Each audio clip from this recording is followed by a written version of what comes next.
iron sharpens iron.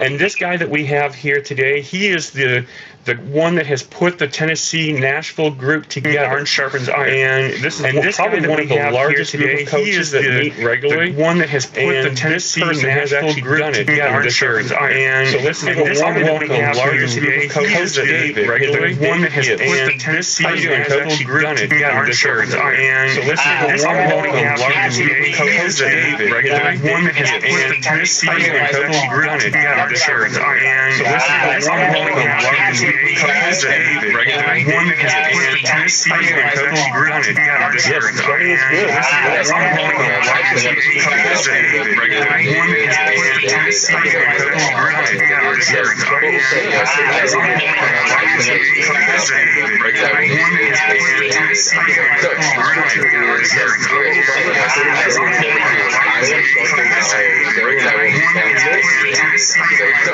group together. And I think that that's very relevant for what we all do as coaches. And I think that that's very relevant for what we all do as coaches.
you say that because, you know, I just had an issue today. Not issue, a fun experience. I have clients it's funny you say here in the United States and Canada today. And for the first time, I had a client reach out to me from Israel here in the United States and Canada. And so Israel actually does things completely different. I had a client reach out to me, you know, Israel. Up in Michigan, I was running a church, had a great time. Anytime somebody needed something, I had all the connections. I could do this, I could do that. I had everything. I was running a church. And God said, it's time to move you because you need to rely on me, not on your connections. And so I had to get moved and we built another church up. And, you know, God was wonderful. It's the same thing. You know, in our coaching practice, we kind of get like set. We know how to do things. We know, hey, look, you need to go out and do this. You need to do this. And we step into a fixer role. And we're not a fixer. We're supposed to be the guy to help you. We're not the hero. We're the guy. And so a lot of times we fight with that because it's like, I know how to fix your problem. Here, just do this too. And we have to get out of that. A lot of times, well, when it's somebody from Israel, because it's like, I don't know a thing about Israel. I mean, I know somebody in Israel, and I talk to them a lot. Actually, I know two people. But the thing is I don't know anything about Israel other than they're getting bombed, right? I talk to him a lot. So he was explaining to me how taxes work. They don't really have an Uber or a Lyft, but they do have food delivery. He was explaining some of these things to me. It was like kind of unique. Explained to me how completely different than here. So what I think I knew nothing about what's going on over there. However, the talent, the habits, the actual what we do is the same exact thing. I knew nothing about. So we put away the fixer stuff and just do what we're supposed to do. And it was the same thing. What we're doing is the same exact thing. I knew nothing about. So we put away the fixer stuff and just do what we're supposed to do. And it was the same thing. What we're doing is the same exact thing. I knew nothing about. So we put away the fixer stuff and just do what we're supposed to do. And it was the same thing. What we're doing is the same exact thing. Well, when in doubt, always go to the Word. I've got another verse for this, okay? Where there is no guidance, well, when in doubt, always go ahead and the abundance of verse for the upstairs. Where there is no guidance, well, when in doubt, always go ahead and the abundance of verse for the upstairs. Where there is no guidance.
inside their creative process, it's okay to ask a simple question. How does that make you feel?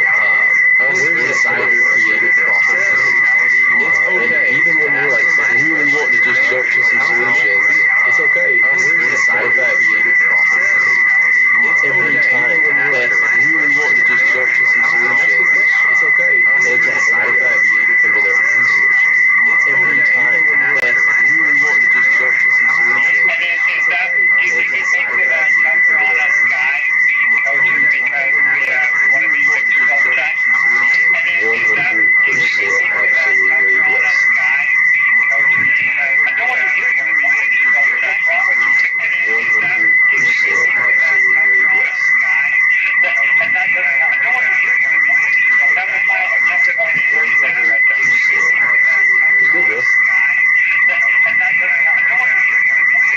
Well, I have to say, in the disc assessment, since you brought it up, I'm a high D as well, and that's why, a lot of times, it is a struggle, but that's why I love being connected with other coaches, and when you put together this team of coaches, Iron sharpens iron. It's just been a light. It's been a beauty because you have, I'm just going to talk generally, I'm not going to mention anybody, but we have a wide range of coaches in our network that come to our meeting. I'm just going to talk a wide range, and it's opened my eyes just going to the meeting and seeing the different coaches we have that come to our meeting. I'm just going to talk a wide range, and it's opened my eyes just going to the meeting and seeing the different coaches we have that come to our meeting. A wide range, and it's opened my eyes just going to the meeting. Going back to that point, like, do I feel safe to open up and to be vulnerable around you guys? Absolutely. If you guys were jumping to site feelings and like self information, and I probably wouldn't feel so safe, right?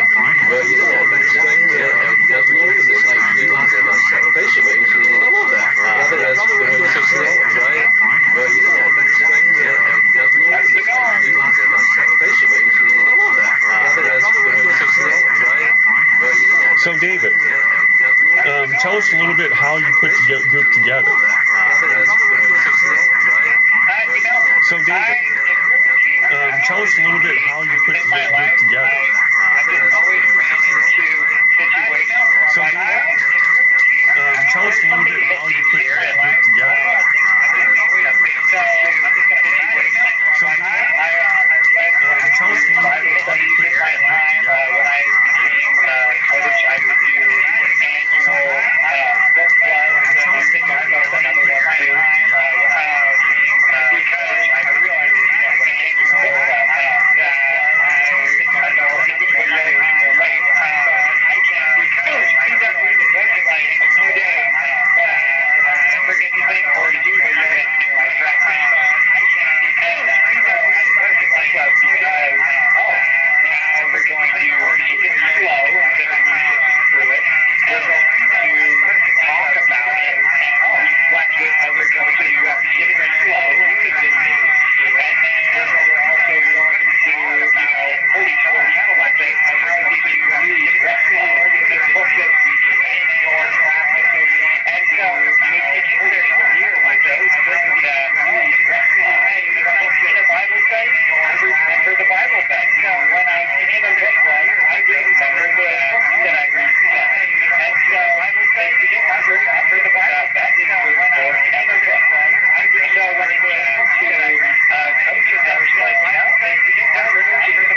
This week has been a lot of growth for future. This week has been, and what I mean by that is a lot of things are coming together, things that's going to be happening. This week has been, yes, I've had clients. Is a lot of things are coming together. I've gotten things that's going to be happening. 3 prospects. Yes, one next week I'm supposed to be talking to. I've gotten, you know, it's going to be cool. The Israel guy, awesome. Next week I'm supposed to be talking to. But there's something that God has really been doing. It's going to be that is like Israel moving, awesome, and getting ready to open doors. But there's something that God has really been doing, and we're still in the phases of working on it. But I'm just going to go ahead and say it. We're actually getting ready to kick out a program just for coaches. But we're going to do group coaching. We're actually getting ready to, and it's going to be in 3 levels.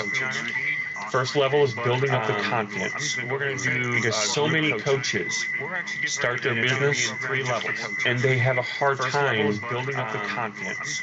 Doing anything. So many coaches start their business and they have a hard time building up the confidence. I remember when I first started doing anything. So many coaches. My coaching practice, and wow, confidence was something that I was lacking totally, 100%. And there's that saying that we all know.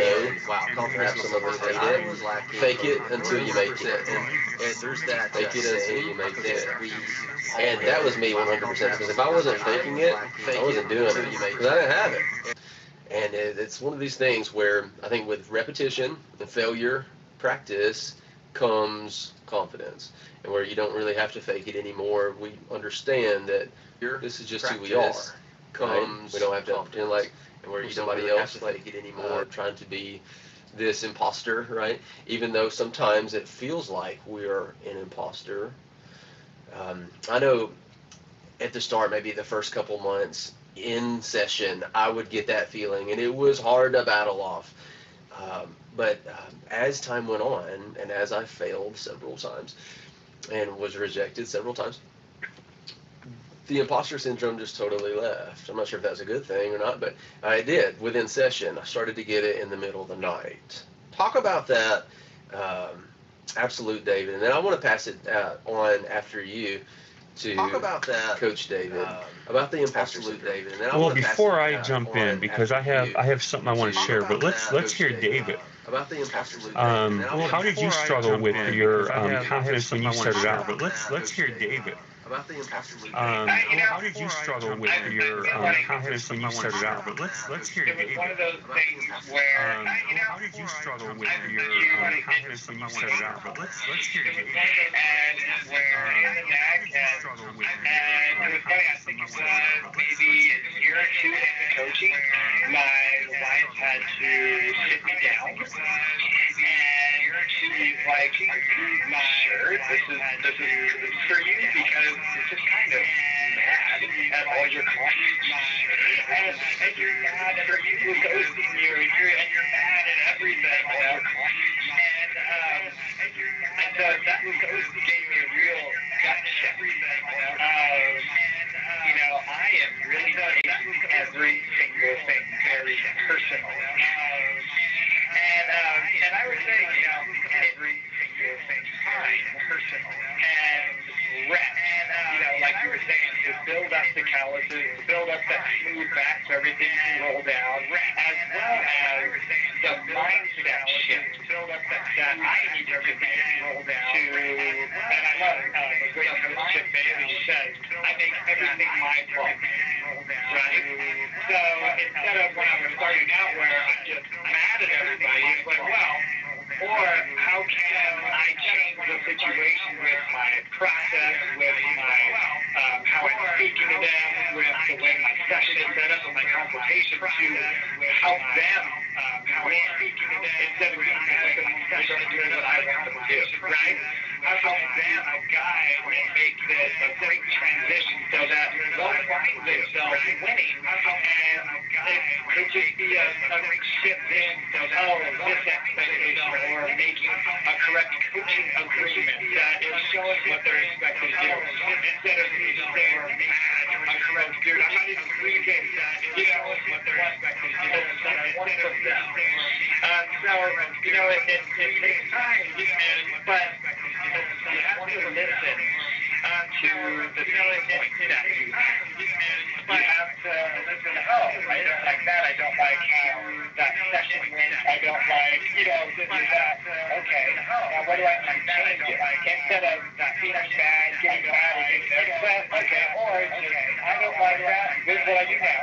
I don't like that, what do I need to do to practically change that? I don't take it so, this is what I do now.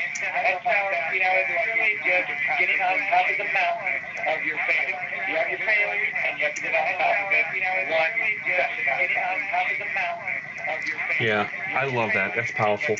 And I know with me, mine comes from much further than coaching. I love that. I used to be a pastor. And I know with me, and I hate people. Mine comes from much further than You would never know that. I used to be a pastor. With how anybody that knows me knows I love to talk, but I hated people. You would never know And you want me to get up on stage with how you want me to speak? Knows me knows I love to talk, and but I hated people. It was real hard for me to get up on stage. So they were like, well, just practice. I love to talk, and I didn't understand what they're talking about. Real hard for me to get up on stage. So I would actually get in front of a mirror, and I would do the sermon about 30, 40 times until I was able to roll it off my tongue without me even thinking. But then I was to get up on stage, and I knew exactly what to say, but nothing came out. But then I was to get up on stage, and it was a struggle. Thankfully, I was still in Bible school at the time, learning how to, preach. I wasn't actually preaching yet. Thankfully, I was still in Bible school at the time. I had to actually get into the mirror and yell at myself because I had blocks. Because I said I don't like people and yell at. That was a block. Because people don't listen to me. That was a block. Because I had all these blocks, and I had to get into the mirror and yell at myself to get rid of those blocks. And I had to get into the mirror and yell at myself to limit somebody else, to get rid of those blocks. So I started yelling at myself, who am I? And I released those blocks. Then, when I practiced what to preach, then it rolled on. I released those blocks. So when I actually preach, I never preached to the whole entire congregation. I would preach to one person, flip around, walk the other way, and talk to another person. I was just having one-on-one conversations. I would preach to one person. Then I was able to have two-in-one conversations. Talk to another person. As I built up the confidence, I was able to get more and more. Then I was able to put breaking those blocks was the biggest key. And sometimes you just got to yell at yourself. Was the biggest key. And sometimes you just got to yell at yourself. Was the biggest key.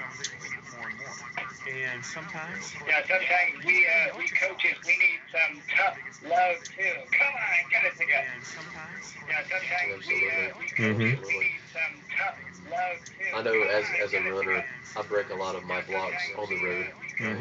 I love to run, just dominion over my body, what I can control. And I really just get off on that. I do. I absolutely do. And David, you mentioned breaking some of those mental blocks. I caught myself the other day. 4 days ago, I ran 13 miles. And I caught myself just weeping in the middle of running. And I'm like, what am I crying about? And, it's just this spiritual experience, this runner's high. And then God is like, in the middle of running. And I'm like, what am I crying about? Through my thoughts, it's not writing on the wall or like Daniel or a verbal voice or anything like that, but through my thoughts, and it was this block of what I mentioned earlier about that influential person in my life, telling me exactly what to do. If I didn't do exactly how they said it, then I was exactly what to do. If I didn't do exactly, I kept running, and then I was comforted. I kept running. So it's just that perseverance, absolutely, David. Right, like you said, you just have to beat ourselves into submission sometimes. It's not every time. That's not how we do it every time. Sometimes, like you said, especially us D's. Beat ourselves into submission sometimes.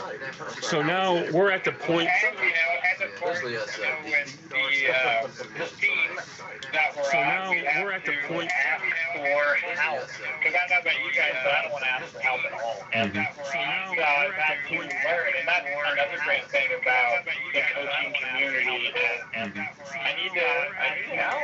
You know, I don't know everything. It's very easy to be in the corner by myself, you know, coming up with my own ideas and everything, but learning, you know, building up that empathy muscle and knowing where my, you know, where my limits are and being okay with that. And saying, hey, you're better than I need help. I'm so glad I learned my limits are and being okay with that. Well, we're at that point. If people have questions, they can raise their hand. And you're going to have to be a little bit more specific today because we have more than one David. And so if you just say David, it's going to be for Coach David Gibbs. So you got to be a little bit more specific today when you ask questions. Absolute David or Coach David. That's right. So you got to be a little bit more specific. And so we welcome your questions. Come on in. But yes, I got to say that, you know, I'm like you. I don't like asking for help. But yes, I don't like when somebody gives me gifts. I don't like to show any feelings. I like to make sure nobody's looking and then hurry up, open everything up, sit it next to me. I love giving. I don't like receiving. And that's something that God has to break. And, you know, but you know, we don't like to ask questions. We like to do it. You know, just let me take care of it. Leave me alone. I've got it. And I'm just going to say it. Me and Will have been working on quite a few new things coming up. There's a lot of things getting ready to happen. We've only talked, like, one, the podcast, you know, two, there's a couple things that we got coming out. We've only talked a little bit about what we were doing. But me and Will have been going back and forth. It's like, I've got this, but I can help, but I got this. You know, and we're constantly going back and forth, right? And it's good because, you know, if you're over here and you're over here, both of you make it happen here. And that's where the true results happen. You know, if you're over here and so, you know, you don't want it this way and you don't want it this way, and nobody wants to come here, but together you pull each other in. You know, you don't want it this way and you don't want it this way, and nobody wants to come here, but together you pull each other in. You know, you don't want it this way. I've got to ask into because I have experienced that exact same thing with opening gifts. You don't want to open the gifts in front of other people because it shows emotion. I think the reason behind mine is I don't want to be vulnerable because I know that if I'm vulnerable, then I can get hurt. So is that what's behind yours as well? No, kind of, but not really. So with me, I'm going to pick on you two, okay? No. So David gives me a gift, and it's a wonderful gift. I'm going to pick on you two. I open it up, and to me, it's just not that big of a deal. So my facial expression, I open it up. Now David sees it. To me, it's just not that big of a deal. I know, but David sees me, and he sees that expression, and he's like, "What?" And he's offended. Now he's crying. But David sees me, and I made him cry. He's doing something nice, giving me something awesome. Now he's crying, and I didn't receive it well enough for him to be appreciative. Giving me something awesome. Or William gives me a gift, and I open it up, and I try to act with emotion because, you know, high D's that love to have control, love to do everything themselves. A lot of times we have to kind of like, oh, you want me to be excited? Yay! You know, that's not quite how we are. We're kind of like, yay! You want me to be excited? But if we do that, you're like, huh? So we have, yay! We have to kind of push it a little bit more. So I pushed it a little bit more for William. You're like, huh? And he's like, but I didn't give you that good of a gift. And he can tell I'm pushing too much. So it's like, do I not give enough? Do I give too much? Am I going to offend the people? Am I not? Now, normally, I don't care about what people think, say, or do. I really don't care. However, they're giving me a gift, right? So that's kind of why I'm like, hurry up, open up, sit it next to me, so they didn't see what, my expression when I opened it, right? So that's kind of why I'm like, hurry up, open up, sit it next to me. What can I say? My expression when I opened it. Yeah, no. I think there's a good part about not caring to the point of I'm going to buy into my wife, my vision, and not let anybody stop me. Right. But then there's the bad side, like what you're describing, not let anybody stop me. And I've struggled with that too. How? It's like, how should I react right now to get a positive reaction? And there's like a break. And then going back to Coach David, you said we have to practice that empathy muscle. Well, how I practice that empathy muscle is to be vulnerable, to let my guard down, to cry, just to weep, and to be really honest about the source of my emotion. Decades ago, us men were fed the lie that it was feminine to talk about the source of our emotions. Let me just say this: the second we stop talking about the source of our emotions, not when we start to become more of a man, the second we stop talking, but to be less of a human, not when we start and as men, as husbands, as daddies, as friends, as pastors, as coaches, and as men, it's our job to lead the way, not only with providing financially for our families, right? But also for our client, whatever. We're not providing, but you get me, okay? Just follow me, hang tight with me. But also to lead the way emotionally. Also to lead the way emotionally. Because if we're not doing that, then how can we expect the people that are learning from us to do that? Because there's no template. Then how can we expect the people that are learning from us to do that? Because there's no template. Then how can we expect the people that are learning from us to do that? Yeah. It really comes from learning to be humble and live in that humbleness. And I grew up, in a home where my family and I, we actually did the royal way to each other when we were leaving each other's houses. And we kind of, there are some people in my family where we kind of thought we were all that. And so, working to build that humbleness has been a lifelong journey for me. And I think being men and being good coaches, you have to work on that. And that's why I'll tell you, I actually feel like as with the book clubs, as with the community, just doing this job has made me a way better man than when I started, because I have to be able to do the job. Yes. Yeah, and David, you're like, so many people rely on you. Your wife, your kids, the Tennessee coaches. You're being pulled in so many directions. Your clients. I'm also on the library board of trustees. All the library people, yes. You're getting pulled in so many directions. Um, Being strong and being able to, especially being a high D, it's really hard to actually not fix everything, but to be there for them. What's that like?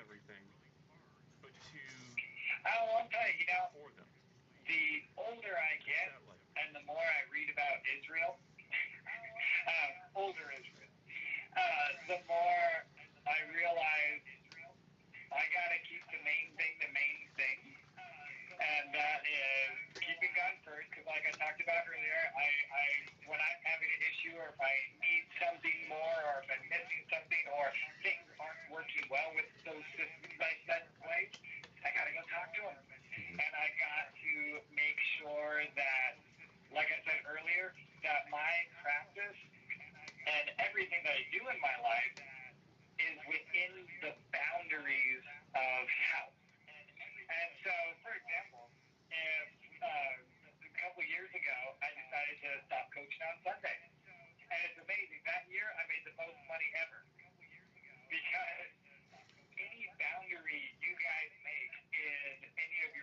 resources, if you hold to that, it's going to come back around because, oh, guess what?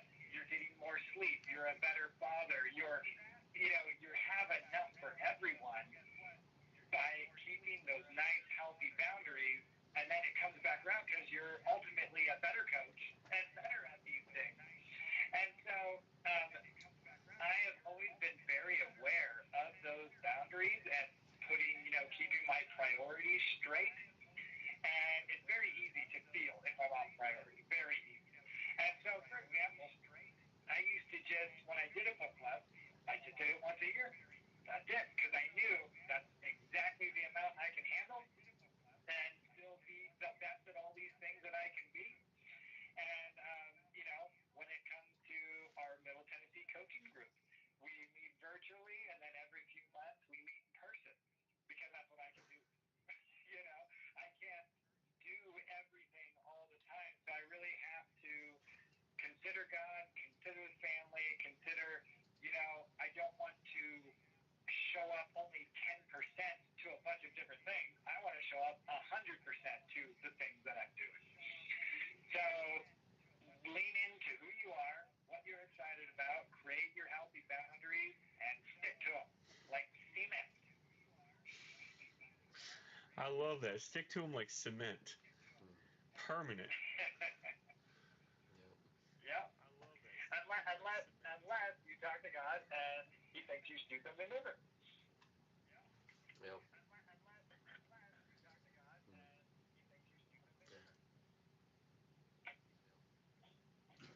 I think this is the first time that we don't have questions coming up. What? I know, right? Usually we have a lot of questions by now. Yeah. Some of our. Come on, Kimberly. Come on, Susan. I know, right? Usually we have a lot of questions by now. Come on, Kimberly. Come on, Susan. But yeah, I gotta say, one of the biggest keys a lot of coaches have issues with is when they get a boundary, stick to it. I love how you mentioned once you said you don't work on Sunday. I've had that ever since I was going to church. I said I can't work on Sunday, and then I started preaching. And I said, well, I definitely can't work on Sunday. And I've had so many employers, well, you don't want a job here because you have to work on Sunday at least once a month. That's no problem because God can get me another job, but you can't get me another God. So if me not working on Sunday means I don't be here, guess what? Goodbye. Yeah. And to stick to your boundaries like that, a lot of people struggle. Well, I only work from 9 to 9. Well, you know what? I work until 9. Can you coach me at 10 o'clock? You know what? For you, I guess I will. You're breaking a boundary. Yeah. You said 9 to 9, you stick to it.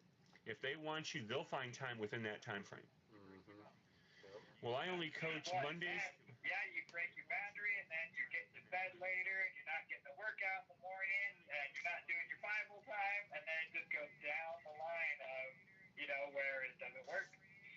Mm-hmm. And I have also found, the same way with psychologists and other folks like that, when you make yourself a little bit more scarce, people are like, oh, I gotta get in. This guy only has 3 slots left. Mm-hmm. Right, exactly. It's a great point. All legitimate businesses have business hours. They're not going to twist them for your convenience. Like, we have to make it work on their time. Mm-hmm. Same with us. Yep. And that's just one example. There's many, but whatever boundary you make, stick to them. I mean, you make them, right? Mm-hmm. If you can't stick to it, don't make it. Yeah, they're there for a reason so that, we can be the best for our clients. Mm-hmm. And that is what is interesting about our job. Like I said, it comes back around, living what we preach and doing what we preach and being there for all the people that count on us. Mm-hmm. Yep. It's like, how can I be the best version of myself for my clients, for my family, my friends, And it's like God will give me this one little building block a day, or maybe every other day, depending on how he feels, whatever the circumstances are, how much I can handle, really, because my capacity is sometimes greater than others, right? And then if I fail to use that building block moving forward and stick to that boundary like cement, like you say, then I'm not only failing me, I'm failing my clients, my family, my friends, because I'm not showing up as the best version of me, like you said, Coach David. That's good stuff. Yep. So everybody remember that. Go make your boundaries now and write it down. And it'll be awesome. Yeah. Just say no. A powerful word there. No. You know, David, I'll say this much. You're even stretching me. Because we're like me and Will is still putting together these things going on, and I think making boundaries and sticking to them would count with level 1. You know, because it's all about creating your confidence, your boldness. You know, creating your practice, who you are, and I think making boundaries would be part of that. So see, you're even stretching me. Yeah. Well, I'll tell you, it's one of those things, and that's how I start with each one of my clients, right? What is the life that you want? And that doesn't mean just financially, that's spiritually, family. I'll say that right one day. Physically, if you want to be stronger, what you want to do. And then taking that back and figuring out how to backtrack what needs to be true to make this life happen. And that's boundaries, that's good habits, whatever. I mean, if you want to be, drunk on the side of the road, yeah, what needs to be true to get that done too. But hopefully people have higher, expectations. Don't need a coach for that. That's where I tell my clients, what are your reasons why? Write it down, because at the end of the day, it can't be any coach. It can't be Dave Ramsey. It can't be anybody else just getting mad at you and telling you what to do. It has to be you yourself saying, I want this life.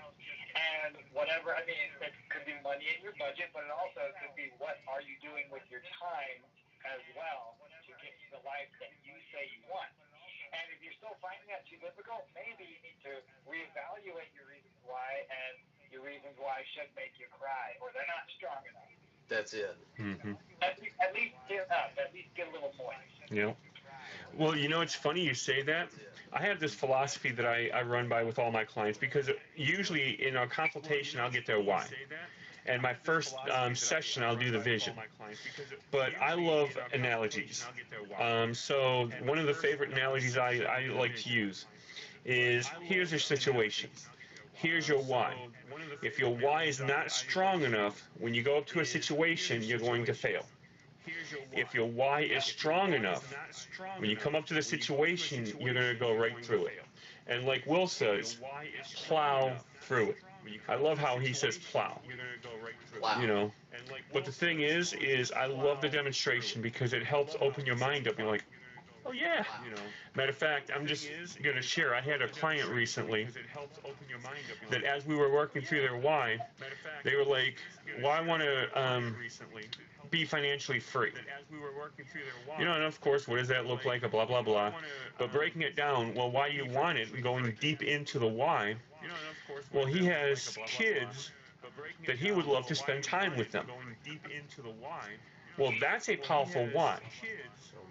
The why you gave me at the beginning is not going to get through the problem when something comes up. You're just going to sit on the couch. But when you think about your kids and the times you can have with them, then your why becomes powerful, because you want that time with your kids.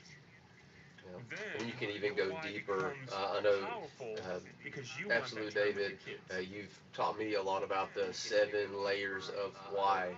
So then it's like, why do you want time with your kids, right? And you can really go down that rabbit hole, and the why gets stronger.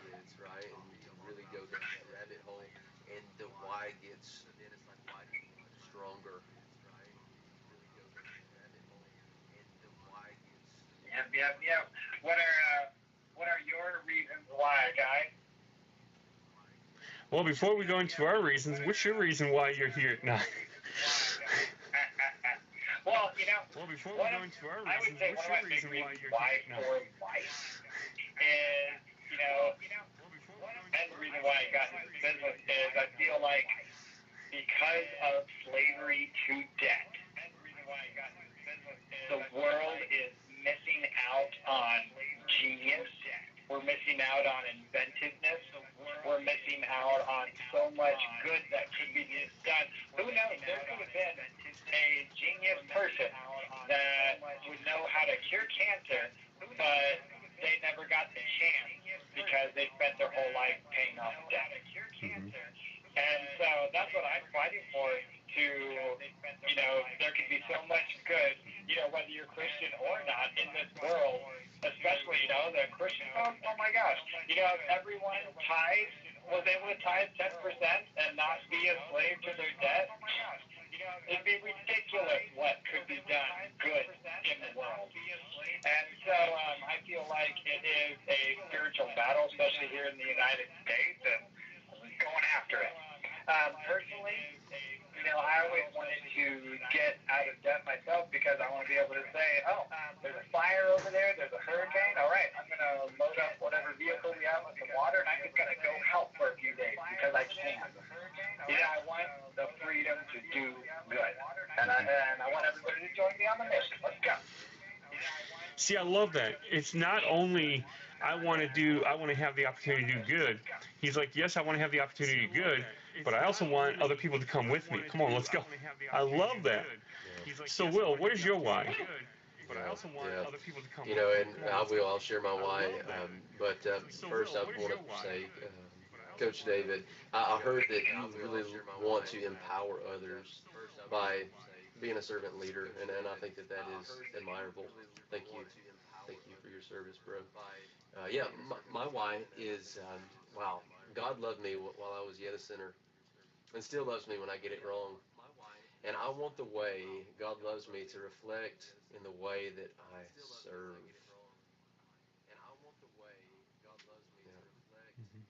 Wow. Now, I've shared my why many times, but it's a very powerful, very impactful, and I'll just be like this. I come from Detroit. I come from an area that's pretty bad. Matter of fact, the place I lived, cops wouldn't go there unless it was the whole force. One time I was gone for 3 weeks. My place was stripped clean. So there was times in my life that I had everything, and then there was times I had nothing, and it was constantly like this. I lived a roller coaster life. My why is very simple like this. I don't want people to worry where they're going to lay their head down. I don't want people to worry where they're going to eat their next food. I don't want people to have to worry, am I going to wake up in the morning? I want you to be confident, and I want you to know that you know that you know that you're good. Matter of fact, just before I came to Dave Ramsey, I just bought a brand new Honda Civic, brand new, right off the lot, right out of the showroom, to be honest. And less than a month, I got T-boned, pushed into oncoming, and hit in the front. Completely totaled, less than a month old. Again, had everything, lost everything. Okay, so again, a constant roller coaster, and I don't want people to have to go through that. That's my why. Powerful. So, we've got 3 powerful coaches doing powerful things, but you know what? I am greatly pleased with what you do, David, because coaches are important because they encourage, they lift, and they build people up. But David, you concentrate on the coaches. Bring them together. Encourage them so they can keep encouraging others. I love that. Thank you so much. That's one of the reasons why I asked you here. Now, I'm actually shocked. Today is the first time, I think, ever since we've started the podcast, the first time we haven't had a single question. You both scared everybody away with your high D personalities. So, we haven't had nobody here. We've had comments in YouTube, but we haven't had no questions. So, this is actually going down in history as the first time ever that we've had no questions. So, being that we're getting ready to wrap up, do you have any final things to say, Will? Yeah, absolutely, absolutely. I just want to echo what absolute David said, Coach David. Keep on keeping on, brother. What we get to do is oftentimes hard, it's challenging, but it's so rewarding and fulfilling because we're actually stepping into the call that God has on our lives. How exciting is that? It reminds me of the analogy of the Matrix with Keanu Reeves as Neo, and perhaps you can help me with the other one, Morpheus. I forget the actor's name. Anyways, Lawrence Fishburne. there it is, dude. Right on it. Love it. And that's kind of the way I picture Jesus. He's just going around and unplugging people from the Matrix and then offering them the red or the blue pill. And we get to choose. We get to choose. He never forces himself upon us, other than that initial, like he ambushed me with his love.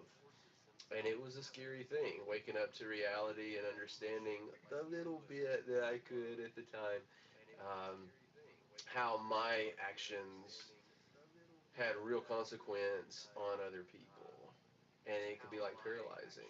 But then comes a point for those of us who have taken that blue pill and remained unplugged, say, okay, what am I going to do about it? What am I going to do about it? How am I going to serve? Mm-hmm. David, do you have any final questions or any final comments? Yeah. I just want, all of you coaches out there who see this, just to know that you're needed exactly who you are, and on those times when you're having a hard time, I think the theme of this is go talk to another coach. Ask for help. Because you're needed. Someone needs you.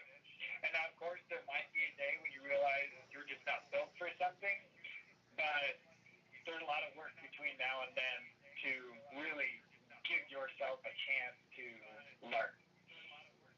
So go get them, everybody. Mm-hmm. That's powerful. Good to be here. Thank you so much for having me, guys. Yes. And we appreciate you being here, and we thank you for your service. And for all those out there, please, that have enjoyed this live podcast, make sure you hit the like button. And also, if you haven't subscribed to the channel, subscribe, because we do random subscriber shout-outs where we will shout you out and mention you. By the way, also mention us. Share the love. Get us out there. And we appreciate each and every person that comes here. We're growing every single time. It's because of you guys. If it wasn't for you, we wouldn't even be here. As far as the coaches, get connected to the local areas. Also, for coaches, we have 2 levels that's getting ready to come out the middle of October. This 3rd week of October, we're going to be kicking level 1, and the 4th week, we're going to kick level 2. And so, the coaches, there's support for you. Get connected to your local group and get connected to coaches that's going to push you. On that note, we thank everybody for coming, and we are going to be off. We're going to shut live down, so we appreciate each person.